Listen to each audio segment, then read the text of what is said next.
All right, so Campbell's and Claire, this is our book. No, that's not. that's our not the. book. This is my phone. This is the book, The Gospel of John by Amy Jill Levine. Okay, And we just had a nice discussion establishing that both she and Jesus are Jewish. Okay? okay. All right. So she is a well-known New Testament scholar, taught at Protestant colleges, divinity school. I'm more, So- I'm more comfortable with her Jewishness than Bart Ehrman's atheism. I thought he was agnostic. He actually. He was agnostic. Well, agnostic, yeah. Yeah. Yeah, I am too. I Yeah. am too. Yeah, I am too. So Bart Ehrman was a writer of another book that we learned a tremendous amount from. And he teaches at Carolina. So, all right. All right, so getting into some of Levine, and she likes to go by AJ, so I'm gonna try to get in the practice of calling her AJ. There are lots of videos of her on YouTube. Sarah, there's a thing called TheoEd, Oh, which are cool. like TED Talks. They're 4 minutes, so there's at least one that she does, and she did 2 great classes. One on the Old Testament, and one on the New Testament, that I found. Okay, I'll have to go find them. Yeah, it will. So anyhow, all right, so when AJ read the New Testament in high school and she came to, she was like, hey, both the Jews and the Christians have the same 2 basic commands to go by. All right. And she also talks about how conversations, by Jews and Christians does not mean coming to a unity of belief. Doesn't mean that we all have to believe the same thing. Because doing so would water down both traditions. Okay. And she made the comment that she feels like the Spirit appreciates also a bit of historical investigation, that she wants us to hear through first century ears to get the original edginess and urgency are the 2 words she uses of Jesus's message. That the word became flesh and lived among us, all right? She wants the studies to become restorative of the faith in the New Testament. And when this book was written, the Misunderstood Jew, this was when the Da Vinci Code was real popular. And there were a good number of people who were real fans of the Da Vinci Code, that became their primary source of knowledge about the New Testament. And the information, the Da Vinci Oh, Code was, dear. Yeah. there were a lot of people that was their primary source of information about early Christianity and the New Testament. And so, anyhow, needless to say, that played into some of her comments. That the New Testament preserves, she also talks about how that the New Testament preserves some Jewish history from the 1st century. And she made the point about how Paul, who was a Jew also, is the only uncontested scribe that we know of, that we have his writings from that time. Let that sink in for a minute. And not all of those. Right. Right. Right. She also talks about how there is a tendency, we were chatting about earlier, about to place Jesus and Jews as opposites. That just like you were talking about, Hal, and I, it didn't really dawn on me. I don't really remember when that dawned on me, but that Jesus was a Jew. Yeah, they took him to the synagogue, but yeah, so what? They thinking of the church. It's more of a continuum than an opposite. It's like. Right? Right. And she, an illustration that she gave, and this may not apply so much to folks in this room, but we can probably think of folks that do ascribe to this thinking, that Jesus brought good news to the poor, while the Jews bring good news to the rich. That in our society, there is that dichotomy of thought among some people. So she wants us to expand our understanding of the time, place, and who with events in the New Testament. You know, I gotta go back to that. That I'm not sure I understand where that thought process came from. That Judaism brings the good news to the wealthy. I mean, well, I know folks that they believe strongly that if you're a Jew, You're then rich. you're, first of all, you're rich. Yeah. You're out to bilk people of all the money you can get out of them. And, you know, I can remember going to restaurant, there was a certain restaurant and I was there on a Saturday afternoon and there were a lot of Jewish folks in that room. And I can remember, and this is showing my own prejudice at that time, there was a lot of gold in that room. And I was like, oh, yeah, you know, because I'd sort of heard this message on, you know, not from my family, but from other people, you know. Doesn't it also go back to the Jews being money lenders when the Christians could not be? They would charge very high interest rates, and that was kind of where that part of that reputation. That some Jews did. Well, I think it also, following along that, had come out of World War II. Part of the reason That's what why I was Hitler thinking. went after them was because they controlled many of the financial institutions within Germany. So that's one of the reasons why Hitler went after them. But growing up, not knowing any Jews growing up, some common expressions were, you know, well, he's trying to Jew you out of this, or he's trying to Jew you out of that. I didn't know any Jews, but I've heard those expressions by Right. adults, Yeah. okay, as a kid, Right, so. I've heard the expressions, I just don't think it's true. right. Well, didn't the author, isn't the author saying the Old Testament is written to that effect? So what are the references that she has to back that up? Wait a minute, what are you saying the Old Testament is written to, Harold? I thought I heard that the author of the book was saying that the Old Testament was written under the premise that the Old Testament was written for the rich versus Jesus' message.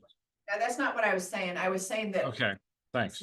society outside of the church, there is sort of this common school of thought among, I think, a fair number of people, not the people in this room, but out there in society that, oh, Jesus, you know, brought good news to the poor and the Jews bring good news to the rich. That sort of unfair, stigmatizing of Jews, of Judaism. Now, when you said that, Kathy, I kind of flipped it around in my head to some of the Old Testament things where if you follow all God's rules and you do, you know, do what you're supposed to do, then good things will happen to you. And if anything bad happens to you, you must have gotten out of alignment with God. So, Right, and if you If you- interpret that, yeah. that means monetary riches, Right. that's the interpretation you add to that. right. And there's Yeah. a lot of Christianity thought around that also. Yeah, prosperity Yeah, gospel. the prosperity gospel is Yeah. taken off with that, so, Yeah. yeah, And I've heard all kinds of people talk about when something bad happens, they must have done something, their family must have done something, there was a reason something miserable happened to these people other than, You send me a love offering. yeah. oh yeah, don't Yeah. get me going on Jim Baker. All right, so with us moving into the study of the book of John, and I'm only gonna touch on it, so next week you would do the prologue, what she has about the prologue to John 1 through 14. As an example, she talks about how for the folks, the early Christians, you know, the Jews, when Jesus was teaching, and how, because for them, the Old Testament was an auditory experience. They heard it. They weren't reading it. Well, the great majority of them were not reading it. Most Jews, you pray the Psalms. You pray Psalms every day. You know the Psalms by heart. Jesus probably knew the Psalms by heart. You know, it's kind of daunting to think, oh, I wonder what Jesus's favorite psalm was. You know? But anyhow, so she talks about how those early folks, when they are hearing Jesus's teachings, there are images from the Old Testament that come to mind to them. And so we're going to continue our tradition of reading a psalm each Sunday. And so the psalm that she uses is Psalm 33. And so I want to read that to you. All right, because she talks about how for those early Jews, as they heard, as the readers of John, the early readers of John, when they read the prologue, you know, the word was with The images from Psalm 33 probably came to mind. So rejoice in the Lord, O you righteous. Praise befits the upright. Praise the Lord with the lyre, Make melody to him with the harp of 10 strings. Sing to him a new song. Play skillfully on the strings with loud shouts. For the word of the Lord is upright, and all his work is done in faithfulness. He loves righteousness and justice. The earth is full of the steadfast love of the Lord. Excuse me. By the word of the Lord the heavens were made, and all their host, by the breath of his mouth. He gathered the waters of the sea as in a bottle. He puts the deeps in storehouses. Let all the earth fear the Lord. Let all the inhabitants of the world stand in awe of him. For he spoke, and it came to be. He commanded, and it stood firm. The Lord brings the counsel of the nations to nothing. He frustrates the plans of the kings. The counsel of the Lord stands forever, the thoughts of his heart to all generations. Happy is the nation whose God is the Lord, the people whom he has chosen as his heritage. The Lord looks down from heaven, he sees all humankind. From where he sits enthroned, he watches all the inhabitants of the earth. He who fashions the hearts of them all and observes all their deeds. A king is not saved by his great army. A warrior is not delivered by his great strength. The war horse is a vain hope for victory, and by its great might it cannot save. Truly the eye of the Lord is on those who fear him, on those who hope in his steadfast love, to deliver their soul from death, to keep them alive in famine. Our soul waits for the Lord. He is our help and shield. Our heart is glad in him because we trust in his holy name. Let your steadfast love, O Lord, be upon us, even as we hope in you. Yeah, okay. All right, so there's lots more from the Old Testament stories. There's themes that are pretty common in the Old Testament that happen in the New Testament too. Maybe we should look at the finding a nice quiet bowling alley to meet in. Yeah, I know. I don't know if they don't realize that. No, they don't. As soon as we remind them, they'll remember. So anyhow, the word of the Lord came, so that kind of words are used in the Old Testament. All right. Hearing God's voice. John speaks of hearing consistently throughout the book. Let's see. Then I'll leave the rest of it for Angie next week. The stuff talking about Genesis and Yes. all that. There is one, I don't know if any of you have been watching The Chosen. There's one episode where it's all about John starting to write. John. And it's he's calling in different people that are there for Shabbat, I think, and talking with the people about that and how he's trying to talk with Mary, Jesus's mother, about how do I start this? I need to start from, where do I start? And that's when he decided he's starting from the beginning was the word. And it's just really a really nice session. It kind of starts with that and has the story and it ends with him repeating the first part of John. Now, this book does not go through verse by verse in the book of John. So in all honesty, the four of us haven't figured out yet how we're going to do this. I'm doing 1 through 14. Right, because we didn't even make it Verse halfway 14. through the Verse 14, introduction. We didn't even okay. make it halfway through the introduction today. So I think it's going to take us a while to get through what she's done here. And I'm thinking that maybe if we just kind of go through this way, what she's got in here, that it'll give us, we'll get those bigger themes and we won't lose them in the minutia. Sometimes we get kind of bogged down Like your minutia. Refresh what's left of my memory. The John who wrote the Gospel of John was the disciple John, or was it a different John? It was a different John, because it's thought that the book of John was written about 90 to 100 AD, So which would have been long after the disciple John would have died. So Paul not wrote an his actual, letters long before the. not a witness to the Yeah. happenings. Right. No. Gotcha. But Matthew was written by the disciple. And, in the Chosen, which I didn't think that it was. I don't even, you don't think. scholars don't think so. Oh, I wanted to be. Now, which one, was it Now, Luke? some scholars do think so, so it's divide. So it's not, it's not a consensus. Which of the Gospels were actually But it- written by the disciple? Probably none of them, there's a tradition of, None of them. Matthew. of that teaching. They were ascribed, which was not an uncommon practice in those days.